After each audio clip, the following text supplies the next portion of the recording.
안녕하세요. 여러분들의 보험 고민의 해결책을 제시하는 보험솔루션 오지원 팀장입니다. 반갑습니다. 오늘은 여태 올렸던 태아보험 관련 영상들을 한 편으로 총 정리를 해드리겠습니다. 본 광고는 손해보험 광고 심의 기준을 준수하였으며 유효기간은 심의일로부터 1년입니다. 태아보험이란 진단비, 수술비 등이 포함된 어린이 보험에 출산 후에 발생할 수 있는 아이의 선천적인 질환, 장애 또는 저체중으로 인한 인큐베이터 비용 등을 보장해주는 태아 특약을 포함한 보험입니다. 쉽게 말씀드리자면 어린이 보험에 태아 특약이 추가된 보험이라고 생각하시면 됩니다. 이 보험은 출생 후 1년이 지난 시점에서 태아 특약들이 자동으로 빠지면서 어린이 보험으로 전환됩니다. 기본적으로 태아 보험 구성에는 단독 실비와 어린이 보험으로 두 개의 보험에 가입을 하게 됩니다. 태아 보험은 언제 가입해야 할까요? 많이들 궁금해하시는 질문인데요. 태아 보험은 주로 임신 주수 12주차 때 진행하는 1차 기형아 검사 전에 가입하시는 걸 추천드립니다. 그 이유는 기형아 검사 시 태아 이상 소견이 나오시면 태아 보험 가입이 제한될 수 있기 때문입니다. 따라서 임신 주수 10에서 11주차 때 가입하시는 게 제일 적합합니다. 하지만 이 시기를 놓치셨다면 16주차에 진행하는 2차 기형아 검사 전에 가입하시는 걸 권장드립니다. 이 시기마저 놓치셨다면 마지막으로 태아 특약을 넣으실 수 있는 기간이 22주 6일차까지입니다. 23주 이후부터는 태아 특약 가입이 불가하여 어린이 보험으로 준비를 하셔야 합니다. 많은 분들이 30세 만기와 100세 만기 중 어떻게 설정을 해야 할지 고민을 많이 하셔서 장단점에 대해 알아보겠습니다. 우선 30세 만기의 장점으로는 첫 번째, 저렴한 보험료로 탄탄한 보장을 준비할 수 있습니다. 예를 들어 비싼 암 진단비 같은 경우에도 보장 금액 1억을 넣으셔도 부담이 되지 않은 금액으로 준비가 가능합니다. 두 번째, 계약 전환 제도라는 기능이 있는데 이 제도는 30세 만기 시점에서 90세 및 100세까지 만기를 연장할 수 있는 기회를 주고 있습니다. 이 제도의 또 하나의 장점은 어렸을 때 병력이 생기고 치료력이 많더라도 전환 시 무심사로 만기를 길게 연장할 수 있습니다. 30세 만기의 단점으로는 첫 번째, 30세 만기 시 성인보험으로 재가입을 해야 해서 보험료를 다시 납입해야 되니 부담이 될 수 있습니다. 다만 계약 전환으로 만기 연장 시 최초 가입 시점에 보험 요율로 적용이 됩니다. 두 번째, 보장기간이 짧아서 나중에 아이한테 부담이 되지 않을까라는 심리적인 불안이 있으실 수 있습니다.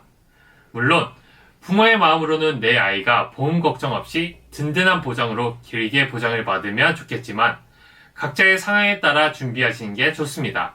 100세 만기의 장점으로는 첫 번째, 보장 내용을 길게 가지고 갈 수 있습니다. 두 번째, 아이가 성인이 되면서 보험에 대한 부담이 줄어들 수 있습니다. 태아보험을 가입하고 몇십 년 뒤에 새로운 질병이나 의료기술이 생기면 거기에 따른 부족한 부분들만 아이가 추가해서 가입하면 되니 확실히 부담감이 감소할 겁니다. 100세 만기의 단점으로는 첫 번째, 보험료가 비싸서 부담이 됩니다. 확실히 30세 만기로 설정했을 때보다 보험료가 무려 5배 정도 비싸질 수 있기 때문이죠. 두 번째, 길게 보장을 받더라도 새로운 질병 및 의료기술 발달로 인해 리모델링이 한 번쯤은 꼭 필요합니다. 세 번째, 화폐 가치가 하락합니다. 따라서 지금의 1억이 30년 뒤, 100년 뒤에는 1억의 가치보다 적은 2천만 원이 될 수도 있습니다. 이러한 장단점들을 고려해서 만기 설정을 하시는 걸 추천드립니다. 태아보험 필수 구성 항목에는 태아 특약, 3대 질병 진단비, 입원 일당, 후유 장애, 가족 일상 배상 책임이 있습니다. 태아 특약으로는 첫 번째, 저체중아 입원 일당. 이 담보는 태아가 미수가 2.5kg 이하로 출생했을 시 3일 이상 인큐베이터를 이용한 경우 3일째부터 하루 1일당 가입한 보장 금액을 지급해주고 있습니다. 두 번째, 신생아 질병 입원 일당. 이 담보는 신생아가 질병으로 인해 입원 1일째부터 가입 금액을 보장해주고 있습니다. 세 번째, 선천 이상 수술 담보.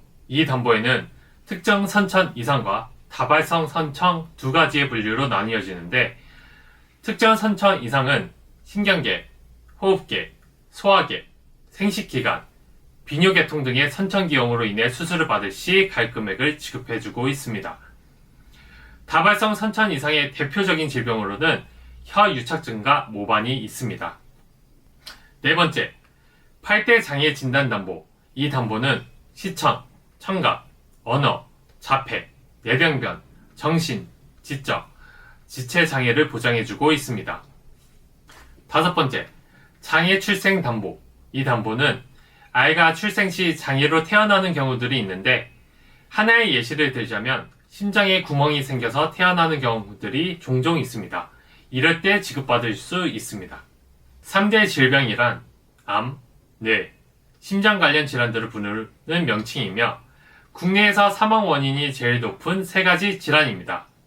우선 암 진단비 같은 경우에는 일반 암과 유사암인 갑상선암, 기타 피부암, 경계성 종양, 제자리암 위주로 구성을 해주시면 좋습니다. 주로 2에서 5세 사이에는 소아암 중에서도 소아백혈병이 제일 발병률도 높은데, 어린아이의 몸으로는 제대로 된 항암 치료 등이 이루어지지 못하다 보니 치료기간이 길어져서 병원비 부담이 될 수 있어서 암 진단비 구성을 1억까지 준비하시는 걸 권장드립니다. 뇌질환에서는 뇌혈관, 뇌졸중, 뇌출혈 순으로 뇌혈관이 가장 보장 범위가 넓으며 신생아 뇌출혈도 보장이 가능합니다. 심장 질환에서는 심혈관 질환, 허혈성 심장, 급성 심근경색증으로 심혈관이 가장 보장 범위가 넓지만, 가족력에 부정맥이나 심부전 등이 없으면 허혈성 심장으로도 충분한 범위를 보장해주고 있기 때문에 상담을 통해 심혈관으로 할지 허혈성 심장으로 할지 결정을 하시면 됩니다.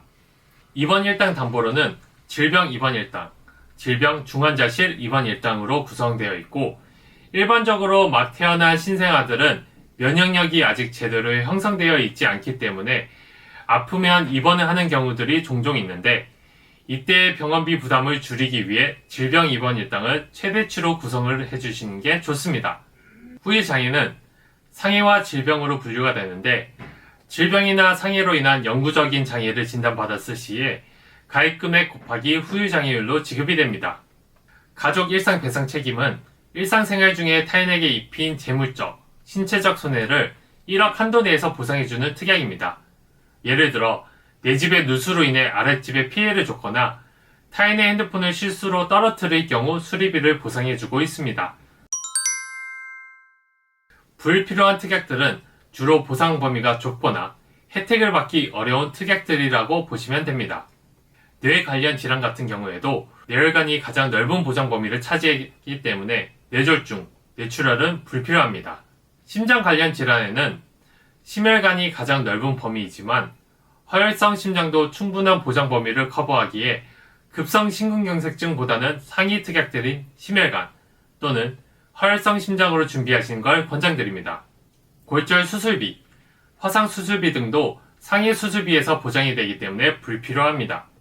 입원 일당 같은 경우에는 앞에 식중독, 환경성 같이 수식어가 붙은 입원 일당은 보장 범위가 좁아서 보장 범위가 가장 넓은 질병 입원 일당으로 준비하시면 됩니다.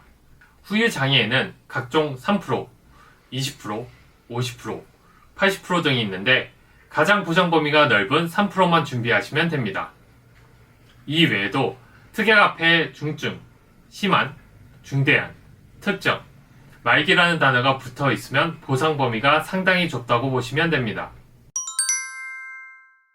우선 추천드리는 산모 특약은 총 17개 중 5개인데, 첫 번째, 임신 출산 질환 입원 일당 담보는 임신 중 또는 출산 후 42일 이내에 임신 출산 질환으로 입원하여 치료를 받은 경우 입원 1일째부터 하루 10,000원씩 보장을 해주고 있습니다. 여기서 임신 출산 관련 질병으로 입원하는 경우로는 대표적으로 임신 중독증으로 인해 제왕절개를 해서 입원을 하는 경우 또는 조기 진통으로 인해 입원을 하는 경우 등이 있습니다. 두 번째, 임신 출산 질환 수술 담보는 대표적으로 응급으로 인한 제왕절개를 했을 시 수술 1회당 10만원까지 보장이 가능합니다. 세 번째, 임신 중독증 진단담보는 단백뇨 및 임신성 고혈압의 증상들이 진단된 경우 가입 금액을 최초 1회 지급합니다. 네 번째, 태반 조기 분리 진단담보는 출산 전에 태반이 자궁의 부착 부위에서 일부 또는 전부 분리된 경우 가입 금액을 최초 1회 지급합니다. 다섯 번째, 출산 전 선별검사 이상 소견 진단담보는 출산 전 선별검사 결과 이상 소견으로 최초로 진단된 경우 가입 금액을 최초 1회 지급합니다. 대표적으로 기형아 검사 시 고위험군으로 니프티 검사나 양수 검사를 했을 시 지급받을 수 있습니다. 태아 실비는 실손 의료비 보험으로 실질적으로 병원에 가서 발생한 병원비를 자기 부담금을 제외하고 보상받을 수 있는 보험입니다. 현재 판매가 되고 있는 실비는 4세대 실비이므로 1년 갱신형이고 5년마다 재가입하는 형태입니다. 태아 실비는 출생 전 보험료는 12,000원 정도이고 출생 후 보험료는 18,000원 정도입니다. 4세대 실비는 급여 항목은 자기 부담금이 20%이고 비급여 항목은 자기 부담금이 30%입니다. 여기서 입원 의료비에 대해 먼저 말씀을 드리자면 입원 의료비는 연간 5천만원 한도 내에서 실질적으로 발생한 병원비를 자기 부담금 급여 20%와 비급여 30%를 제외하고 보상해주고 있습니다. 통원비 같은 경우에는 외래와 처방을 합쳐 1회당 20만원 한도까지 보상받을 수 있습니다. 통원도 자기 부담금이 있는데 우선 급여 부분에서는 의료기관에 따라 병의원은 1만원, 종합상급병원은 2만원 또는 병원비의 20% 중 큰 금액을 공제해 지급이 되고 비급여는 의료기관별 지급이 아닌 3만원 또는 병원비의 30% 중 큰 금액을 제외하고 지급해주고 있습니다. 마지막으로 3대 비급여 특약에 대해 말씀드리겠습니다. 3대 비급여 특약이란 도수치료, 증식치료, 체외충격파 치료, MRI, MRA, 비급여 주사료로 구성이 되어 있고 비급여이기 때문에 3만원 또는 병원비의 30% 중 큰 금액을 공제하고 지급받을 수 있습니다. 도수치료, 증식치료, 체외충격파 치료는 연간 350만원 한도가 있으며 최대 50회까지 보상받을 수 있습니다. 하지만 치료 횟수가 10회 이상부터는 의사소견이 있어야만 보상이 가능합니다. MRI, MRA는 연간 300만원 한도가 있으며 비급여 주사료는 연간 250만원 한도이며 총 50회까지 보상이 가능합니다. 마지막으로 태아보험 가입 제한 사유에 대해 말씀드리려고 합니다. 태아보험에 가입하려는데 가입이 제한되거나 거절되는 경우가 종종 있으세요. 보험사는 미래에 문제가 될 가능성이 높은 사람에게는 손해율을 고려해서 보험 가입에 제한을 둘 수밖에 없습니다. 특히 다태아인 경우 조산 확률이 상대적으로 높기 때문에 태아보험 가입이 까다로울 수 있습니다. 태아보험회사의 가입이 제한되는 경우를 몇 가지 알아보도록 하겠습니다. 첫 번째, 아까도 말씀드렸듯이 기형아 검사 때 태아 이상 소견이 발견되시면 가입이 제한됩니다. 두 번째, 임신성 당뇨, 임신성 고혈압 등 문제가 있는 경우 가입이 제한됩니다. 세 번째, 최근 몇 년간 10대 질병 등의 질병으로 인해 치료 내역이 있는 경우 가입이 제한됩니다. 10대 질병으로는 백혈병, 고혈압, 암, 협심증, 심근경색, 심장판막증, 간경화, 뇌졸중, 당뇨, 에이즈 등이 있습니다.